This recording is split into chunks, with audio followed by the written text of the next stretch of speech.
नमस्कार, स्वागत आहे आपलं संपूर्ण धार्मिक या यूट्यूब चॅनलमध्ये। नाशिक जिल्ह्यातील वणी येथे सप्तशृंगी देवीचे मंदिर आहे। कोल्हापूरची महालक्ष्मी, तुळजापूरची तुळजाभवानी, माहूरची रेणुका देवी या 3 पीठांसोबत सप्तशृंगी हे सुद्धा एक पीठ आहे। 18 हाताची जगदंबा देवीच्या दर्शनासाठी देशभरातून या ठिकाणी भाविक येतात। शक्तिपीठांपैकी महाकाली, महालक्ष्मी, महासरस्वती या तिन्ही स्थानांचे त्रिगुणात्मक साक्षात ब्रह्मस्वरूपिणी धर्मपीठ ओंकार स्वरूप अधिष्ठान म्हणजे सप्तशृंगगडावरील श्री सप्तशृंगी देवी होय। महिषासुराच्या वधानंतर आदिशक्ती तांडव करू लागली। तिचा क्रोध शांत करण्यासाठी महादेव मांसाच्या ढिगाऱ्यामध्ये पडून राहिले। त्यांच्या छातीवर देवीने पाय दिला तेव्हा तिने विचार केला की पाय पडूनही हाडांचा चुरा झालेला नाही, ही छाती पतीची असावी। आणि पतीवर पाय दिल्यामुळे अरे रे असे शब्द तिच्या जिभेतून बाहेर निघाले। तिचा क्रोध नियंत्रित राहावा म्हणून शिवशंभू गडावर विराजमान आहेत। युद्धामुळे थकलेले हे रूप विसावा घेण्यासाठी रम्य अशा वणी गडावर आले आहे आणि 18 हातांसह विसावले आहे। मार्कंडेय ऋषींनी या देवीची स्थापना केली असे सांगण्यात येते। मार्कंडेयांनी तिच्या स्वरूपाची व्याप्ती केली, तिला रूपास आणले आणि रक्तवर्णीय आदिमाया स्वरूपास आली। दैत्याला मारून आदिशक्ती सप्तशृंगी त्या दैत्याच्या रक्तानं न्हाली म्हणून ती रक्तवर्ण आहे। अशा या सप्तशृंगी देवीचे अनेक रहस्य आहेत, ती आपण जाणून घेऊ। या देवीमध्ये महासरस्वती, महाकाली, महालक्ष्मी या त्रिगुणात्मिका आहेत। ह्या मिळून देवीचे स्वरूप आहे। वणीगडावर सप्तमातृकाही आहेत। शिवा, चामुंडा, वाराही, वैष्णवी, इंद्राणी, कार्तिकेयी आणि नारसिंही या 7 योगमाया गडाच्या 7 शिखरावर क्रमाने विराजमान आहेत। सप्तशृंग गड हा द्रोणगिरी पर्वताचा एक भाग आहे। राम रावणाच्या युद्धामध्ये ज्यावेळेला जखमी लक्ष्मणासाठी संजीवनी बुटी आणण्यासाठी हनुमंताने द्रोणगिरी पर्वत आणला, त्याचा काही भूभाग सह्याद्री पर्वतावर पडला आणि तोच भूभाग म्हणजे सध्याचा सप्तशृंगगड। गडावर संजीवनी बुटी आहे, पण कलियुगात आईसाहेबांनी ती गुप्त स्वरूपात ठेवली आहे। देवीच्या दारी औदुंबराची छाया आहे। तिथे दत्त दिगंबर भेटीसाठी येतात आणि औदुंबराखाली शुभ्र नागराज असून त्यांच्या मस्तकामध्ये शक्तिशाली हिरा आहे। राम, लक्ष्मण, सीता वनवास काळी पंचवटीत राहत होते, त्यावेळेला ते गडावर आईच्या दर्शनासाठी येत असत। देवीच्या द्वारात कासव आहे। कासवीन जशी प्रेमळ नजरेने आपल्या पिलांचे पालनपोषण करते, तसे आई भगवती आपल्या भक्तांचा सांभाळ करते आणि कासव गतीने दर्शनास यावे असेही ते सांगते। नाथ संप्रदायाची ही कुलस्वामिनी आहे। नवनाथांची शाबरी विद्या तिचीच देणगी आहे। ज्ञानेश्वरांची कुलस्वामिनी आहे। त्यांचे मोठे बंधू निवृत्तीनाथ समाधी घेण्यापूर्वी वणीगडावर आले होते। भगवतीच्या आदेशानुसार त्यांनी त्र्यंबकेश्वर येथे समाधी घेतली। त्यांना सप्तशृंगी मातेमध्ये त्यांची विठुमाऊली दिसली होती। गडावर साग, काग, नाग दिसत नाही, म्हणजेच तर गडाच्या जंगल परिसरामध्ये सागाचे भरपूर वृक्ष आहेत, परंतु गडावर साग दिसणार नाही। या गडावर कावळा सुद्धा दिसणार नाही, त्याचप्रमाणे नागही नाहीत। गडावर तीर्थराज शिवालय आहे। ब्रह्मदेवाच्या कमंडलूमधून जे पाणी वाहिले त्याचा मोठा प्रवाह तयार झाला, तीच गिरिजा म्हणजे सध्याची गिरणा नदी आणि त्यापासून हे तीर्थ तयार झाले। यास गिरिजा तीर्थ म्हटले जाते। या कुंडामध्ये सर्व देवांनी स्नान केले होते, असे हे पापविनाशक तीर्थ आहे। या तीर्थाशेजारी शंभूराज विराजमान आहेत। तसेच येथे किन्नर कोजागिरीला खूप मोठ्या प्रमाणात हजेरी लावतात। देवीच्या सेवेसाठी कृष्णाने किन्नरांना धर्तीवर पाठवले आणि सांगितले, आदिमायेच्या कृपेने तुम्ही भक्तांची संकटे स्वतःवर घ्याल आणि तुमची सेवा श्री भगवतीपर्यंत पोहोचेल, मग तुमचा उद्धार होईल। गडावर 108 कुंड होती, त्यातली काही बुजली गेली। सध्या स्थितीमध्ये काहीच कुंडे अस्तित्वात आहे। त्यामध्ये आहे कालिका तीर्थ। हे कुंड कपारीमध्ये असून याचे पाणी थंड आहे।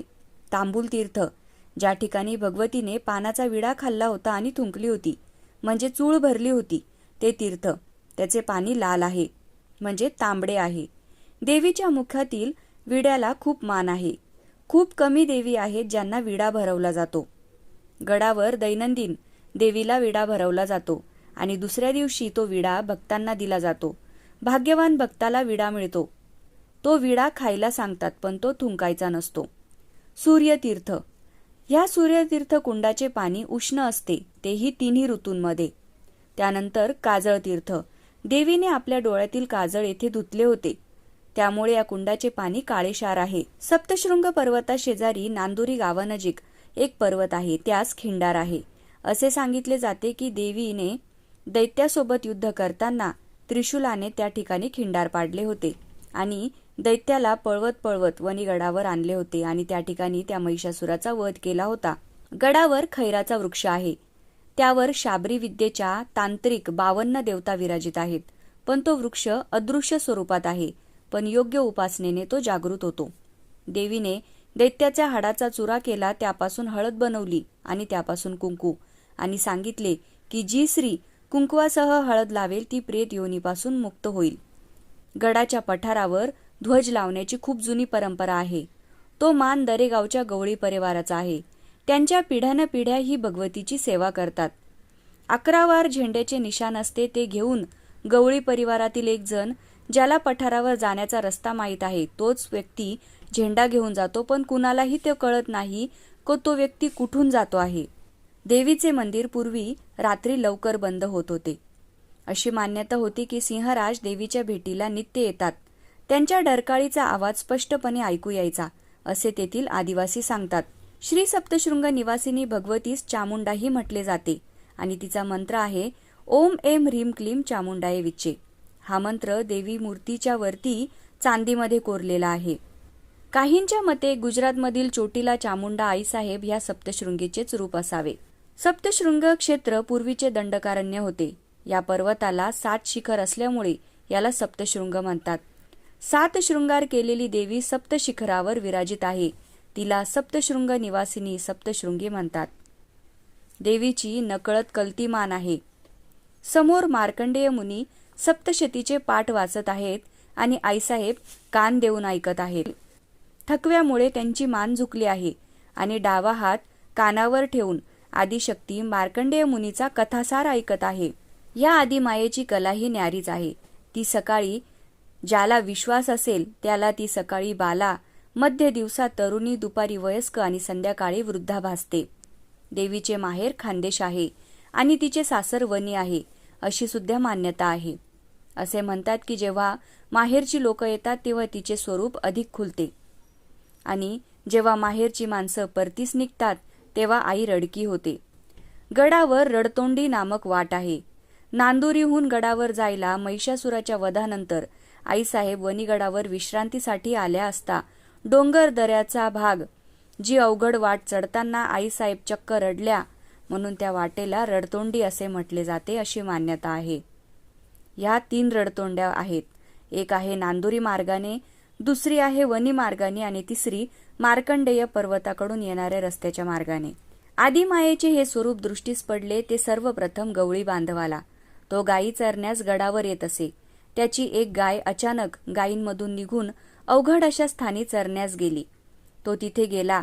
त्याला त्या ठिकाणी भले मोठे मधाचे पोळ दिसले आणि त्याने खुश होऊन मधाच्या पोळामध्ये काठी खुपसली असता काठीच्या टोकाला शेंदूर लागलेला दिसला आणि मग झाडाचा पालापाचोळा बाजू केल्यावर त्याला आदिमायेचे स्वरूप दृष्टीस पडले. आदिमाया बोलती झाली, मी या गडावर आधीच होते. माझी पूजा करणार कोणी नव्हते. माझ्या दर्शनाचे भाग्य तुला लाभले. आता नित्य पूजा होणार आणि तुझ्या गवळी घराण्याला कधीही हानी पोहोचणार नाही. आणि मग भक्त देवीच्या दर्शनाला यायला लागले. देवीचा महिमा दूरवर पसरला. स्थानिक दीक्षित आणि देशमुख कुटुंबीय पिढ्यानपिढ्या देवीच्या सेवेत आहे आणि गवळी परिवाराला ध्वजाचा मान मिळाला आहे. सप्तशृंगी मंदिराच्या दुसऱ्या टप्प्यामध्ये परतीच्या मार्गावर कालभैरव महाराज विराजमान आहेत. आदिशक्तीच्या संरक्षणासाठी ते तिथे आहे. तसेच गडावर मारुती आणि इतर 11 रुद्रही आहेत. गडासमोरचा पर्वत, ज्याला मार्कंडेय पर्वत म्हणतात, त्या ठिकाणी मार्कंडेय ऋषींचा आश्रम होता आणि इथेच बसून मार्कंडेय ऋषींनी दुर्गा सप्तशती हा अनमोल ग्रंथ लिहिला, अशी मान्यता आहे. म्हणून या पर्वताला मार्कंडा म्हणूनही ओळखले जाते. सप्तशृंग गडावर अनेक मंगल पवित्र उत्सव होतात. गडावर गुढीपाडवा, चैत्रोत्सव, गोकुळ अष्टमी, नवरात्र उत्सव, कोजागिरी, लक्ष्मीपूजन, हरिहर भेट इत्यादी महत्त्वपूर्ण उत्सव प्रतिवर्षी मोठ्या भक्तिभावाने संपन्न होतात आणि या उत्सवासाठी भाविक लोक मोठ्या संख्येने उपस्थित राहतात. आ म्हणजे आत्मा, ई म्हणजे ईश्वर यांचा सुंदर दृष्टांत म्हणजे आईसाहेब. जगात नारायणीचं 18 भुजा सप्तशृंग भव्य रूप जर कुठे बघायला मिळतं तर ते आपल्या सप्तशृंगगडावरच. मंडळी, व्हिडिओ आवडला असेल तर व्हिडिओला लाईक करा, शेअर करा आणि संपूर्ण धार्मिक या यूट्यूब चॅनलला सबस्क्राईब करा. धन्यवाद.